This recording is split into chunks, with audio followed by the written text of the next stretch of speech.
Sharing God's Secrets by Brother Bakht Singh, May 31st. The Lord hath sworn, and will not repent, thou art a priest forever after the order of Melchizedek. Psalm 110 verse 4, Hebrews 7 verses 4 and 12. Not only did Melchizedek bless Abraham, but he also brought him food from Zion.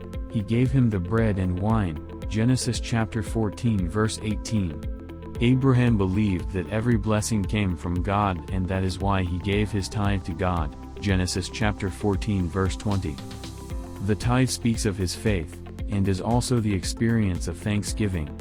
According to 2 Chronicles chapter 3 verse 1, Mount Moriah is the place where Abraham passed his last test, Genesis chapter 22. God appeared 10 times to Abraham, and the 10th time he appeared to him in Mount Moriah. He had to pass these 10 tests to become the friend of God. God brought him to Zion to pass his last test.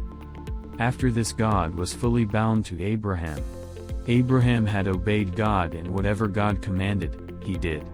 In the same way, when you come to Zion without fear or doubt, God is bound to you. You can command God to do anything, and he will do it for you. Can any man give us so much? Do not keep away from God's house nor despise it. Do not despise the fellowship of God's saints, but take your full share in the house of God, and then you will surely recover every loss. These 2 lessons from the life of Abraham are very important to learn. Honor God by your substance and acknowledge that God alone can bless you. This is the first lesson. The second is to come into God's house with strong but simple faith, and then you will be wholly and fully bound up in the purpose of God.